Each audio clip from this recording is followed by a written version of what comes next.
കഴിഞ്ഞ ദിവസം നമ്മൾ പറഞ്ഞിരുന്നു ചോട്ടാ മുംബൈ എന്ന ചിത്രത്തിന് വലിയ ഡിമാൻഡാണ് ലഭിക്കുന്നത് എന്നത്. അത്ര വലിയ ആഘോഷമാണ് പ്രേക്ഷകർ ഓരോ തിയേറ്ററിലും തീർത്തുകൊണ്ടിരിക്കുന്നത്. അത് കഴിഞ്ഞപ്പോൾ തിയേറ്ററിൽ നിന്നും നൈറ്റ് ഷോകളുടെ റിപ്പോർട്ടുകൾ പുറത്തു വരികയുണ്ടായി. കവിതയിലെ 1130 സീറ്റുള്ള തിയേറ്റർ ഫുള്ളായി, അപ്സരയിലെ 1000 സീറ്റ് കപ്പാസിറ്റിയുള്ള തിയേറ്റർ ഫുള്ളായി, ലക്ഷ്മി 1000 സീറ്റുള്ള തിയേറ്റർ ഫുള്ളായി, അനശ്വര 534 സീറ്റ് ഫുള്ളായി. അങ്ങനെ നിരവധി സെന്ററുകൾ 80 മുതൽ 90% ഒക്യുപ്പൻസിയിലാണ് ചോട്ടാ മുംബൈ എന്ന ചിത്രം നൈറ്റ് ഷോ തുടങ്ങിയത്. ഇത് ചുമ്മാതൊന്നുമല്ല പറയുന്നത്, തെളിവ് സഹിതം പുറത്തുവിട്ടുകൊണ്ടാണ് ട്രാക്കർമാർ കഴിഞ്ഞ ദിവസം എത്തിയതും. ബുക്ക് മൈ ഷോയിലെയും മറ്റ് ടിക്കറ്റ് ബുക്കിംഗ് ആപ്പിലെയും ഒക്യുപ്പൻസി കാണിച്ചുകൊണ്ടും സീറ്റിംഗ് കാണിച്ചുകൊണ്ടുമാണ് അവർ എത്തിയത്. ആദ്യ ദിനം 37 ലക്ഷം സ്വന്തമാക്കിയ ചോട്ടാ മുംബൈ രണ്ടാം ദിവസം 50 ലക്ഷത്തിന് മുകളിലാണ് നേടിയെടുത്തിരിക്കുന്നത്. 2 ദിവസം കൊണ്ട് 1 കോടിക്ക് മുകളിൽ എന്ന രീതിയിലേക്കാണ് ചിത്രം പോകുന്നത് എന്ന് ട്രാക്കർമാർ പറയുകയാണ്. ചോട്ടാ മുംബൈ എവിടെയൊക്കെ വന്നിട്ടുണ്ടോ അവിടെയൊക്കെ ആഘോഷമാക്കിയാണ് ആരാധകരും. കൂടാതെ ഇങ്ങനെ ഒരു ഓളം അറിയുന്ന പ്രേക്ഷകർ പോലും ഈ ചിത്രം ഒന്ന് കാണാൻ കുതിക്കുകയാണ്. അവർ ഒന്ന് മടിച്ചു നിന്നെങ്കിൽ എന്നാൽ അവരെ തിയേറ്ററിലേക്ക് എത്തിക്കുന്ന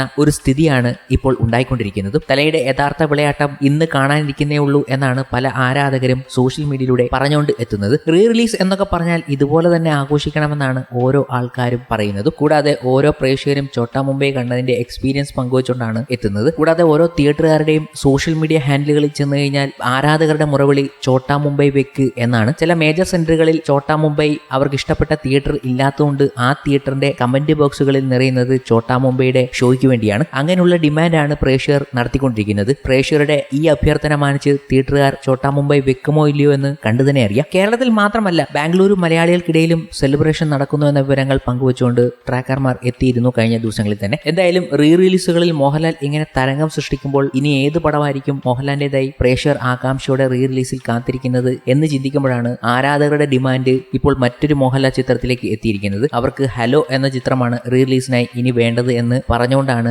പലരും സോഷ്യൽ മീഡിയയിൽ എത്തുന്നത്. ഇതുമായി ബന്ധപ്പെട്ട ഡിസ്കഷനുകൾ നേരത്തെ തന്നെ തുടങ്ങിയിട്ടുണ്ട്. എന്നാൽ ഉടനെ ഒന്നും പ്രതീക്ഷിക്കേണ്ട എന്നാണ് ഇതുമായി ബന്ധപ്പെട്ട സൂചനകൾ ലഭിക്കുന്നത്. ആരാധകരുടെ റിക്വസ്റ്റ് മാനിച്ച് അങ്ങനെ ഒരു സംഭവം അണിയറയിൽ സംഭവിക്കുന്നുണ്ട്. പക്ഷേ ഉടനെ ഒന്നും റീ റിലീസായി ഹലോ വരാനുള്ള സാധ്യത കുറവാണ്. എന്നിരുന്നാലും പ്രേക്ഷകർ ഓരോ മോഹൻലാൽ സിനിമകളുടെയും റീ റിലീസിനായി ആകാംക്ഷയോടെ കാത്തിരിക്കുന്നു. ചോട്ടാ മുംബൈയുടെ ഈ ഒരു റെസ്പോൺസ് കാണുമ്പോൾ പല സിനിമകളുടെയും ഡിമാൻഡ് കൂടിക്കൊണ്ടിരിക്കുകയാണ്. ഇതുകൂടാതെ ചോട്ടാ മുംബൈ എന്ന ചിത്രവുമായി ബന്ധപ്പെട്ടുള്ള പല വാർത്തകളും സജീവമാകുന്നു. മലയാള സിനിമാ പ്രേമികൾക്ക് ഏറെ പ്രിയപ്പെട്ട ചിത്രമാണ് മോഹൻലാൽ അൻവർ റഷീദ് ടീമിന്റെ ചോട്ടാ മുംബൈ. ചിരി മുഹൂർത്തങ്ങളും ആക്ഷൻ രംഗങ്ങളും അടിപൊളി ഗാനങ്ങളും എല്ലാം നിറഞ്ഞ കംപ്ലീറ്റ് എന്റർടൈനർ തന്നെയായിരുന്നു സിനിമ. അതിനാൽ തന്നെയാണ് ഇപ്പോൾ റീ റിലീസ് ചെയ്തപ്പോഴും സിനിമയ്ക്ക് പ്രേക്ഷകർ വലിയ വരവേൽപ്പ് നൽകിക്കൊണ്ടിരിക്കുന്നതും. ചോട്ടാ മുംബൈയിൽ അഭിനയിക്കാൻ വന്നപ്പോൾ താൻ അല്പം ടെൻഷനിലായിരുന്നു എന്ന് ഇപ്പോൾ മണിക്കുട്ടൻ പറയുകയാണ്. നമ്മൾ അറിയാത്ത പിന്നാമ്പുറ കഥകൾ പറഞ്ഞുകൊണ്ടാണ് മണിക്കുട്ടൻ എത്തിയിരിക്കുന്നതും. എനിക്ക് ചോട്ടാ മുംബൈയിൽ ലാൽസാന്റെ അപ്പിയറൻസ് വളരെ ഇഷ്ടമാണ്. ഇതുവരെ അത്തരം കളർഫുൾ അപ്പിയറൻസിൽ ഞാൻ ലാലേട്ടനെ കണ്ടിട്ടില്ല. അതെനിക്ക് വളരെ ഇഷ്ടമായതുകൊണ്ട് ഞാൻ അത് ആസ്വദിച്ച് നിൽക്കുമ്പോൾ ലാൽ സാർ എന്നെ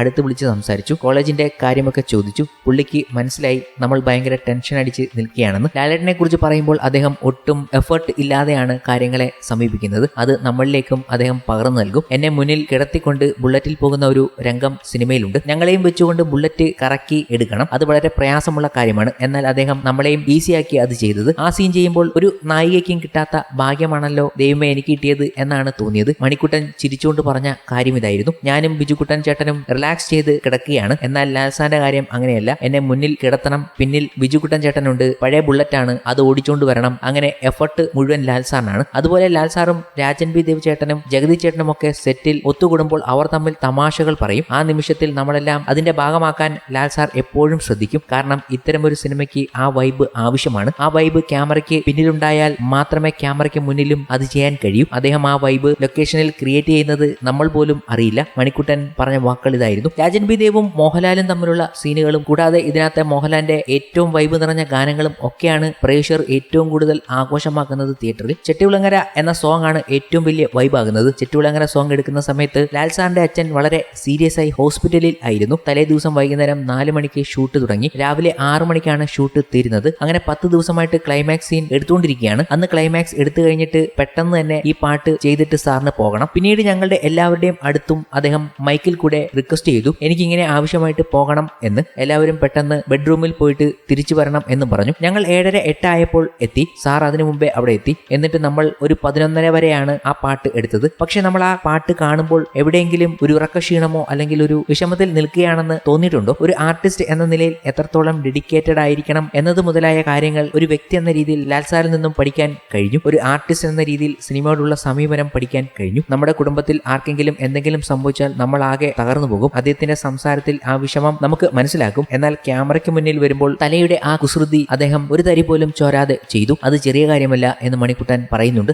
എന്തായാലും അന്ന് മോഹൻലാൽ തന്ന ചോട്ടാ മുംബൈ അന്നത്തെക്കാളും വലിയ ക്രൈസോടുകൂടിയാണ് ഇന്ന് പ്രേക്ഷകർ ഈ ചിത്രത്തെ കൊണ്ട് ആഘോഷിക്കുന്നത്. അതാണ് ശരിക്കും അത്ഭുതം സമ്മാനിക്കുന്നതും. ഇന്ന് ഇതുപോലൊരു സിനിമ ഇറങ്ങിയിരുന്നെങ്കിൽ എന്ത് മാജിക് ആയിരിക്കും ബോക്സ് ഓഫീസിലും മോഹൻലാലിനും പ്രേക്ഷകർ കൊടുക്കുക എന്നത് ഒരു അത്ഭുതം തന്നെയാണ് എന്ന് ചിന്തിക്കുകയാണ് ഓരോ ആൾക്കാരും. അതിന്റെ ഭാഗമായി തന്നെയാണ് ഓരോ മൂവി അനലിസ്റ്റുകളും റിക്വസ്റ്റ് ചെയ്യുന്നത് മോഹൻലാലിനെ വെച്ച് ഇതുപോലൊരു പക്ക കോമഡി ആക്ഷൻ എന്റർടൈനർ കൊണ്ടുവരാൻ വേണ്ടി. ഒരു ഫുൾ എന്റർടൈനിങ് സിനിമ മോഹൻലാലുമായി ചേർന്ന് അൻവർ റഷീദോ ജീതു മാധവനോ ഒരുക്കിയാൽ ഒരു ഗംഭീര സംഭവം മോളിവുഡിൽ പിറക്കും. 150-200 കോടിയൊക്കെ പുഷ്പം പോലെ നേടും എന്നൊക്കെയാണ് മൂവി അനലിസ്റ്റുകളും ട്രാക്കർമാരും ഈ അവസരത്തിൽ മോളിവുഡിനോട് റിക്വസ്റ്റ് ചെയ്യുന്നത്. എന്തായാലും ഒരിടത്ത് മോഹൻലാലിന്റെ പക്ക എന്റർടൈൻമെന്റ് സിനിമയ്ക്ക് വേണ്ടി കാത്തിരിക്കുമ്പോൾ മറ്റൊരിടത്ത് ഹോളിവുഡിൽ നിന്നും ഇതുപോലെ തന്നെ നമ്മൾ കാത്തിരിക്കുന്ന ഒരു സിനിമ വരാൻ പോകുന്നുണ്ട്. മാർവലിന്റെ അവഞ്ചേഴ്സ് സീരീസിലെ ഡൂംസ് ഡേ എന്ന് പറഞ്ഞ സിനിമ. ലോകമെമ്പാടും ആരാധകരുള്ള കോമിക് ഫ്രാഞ്ചൈസിയാണ് മാർവൽ. കോമിക്കുകളിലൂടെയും സിനിമകളിലൂടെയും വലിയ ഫാൻ ബേസ് സൃഷ്ടിക്കാൻ മാർവലിന് സാധിച്ചു. എല്ലാ സൂപ്പർ ഹീറോകളെയും ഒരുമിച്ചുകൊണ്ടുള്ള സിനിമാറ്റിക് യൂണിവേഴ്സും മാർവൽ അവതരിപ്പിച്ചിട്ടുണ്ട്. ഇടയ്ക്ക് പിന്നോട്ട് പോയെങ്കിലും വീണ്ടും പഴയ ട്രാക്കിലേക്ക് എത്താൻ മാർവലിന് സാധിച്ചു. മാർവലിന്റേതായി ഇനി പുറത്തിറങ്ങാനുള്ള അവഞ്ചേഴ്സ് ഡൂംസ് ഡേ ആണ്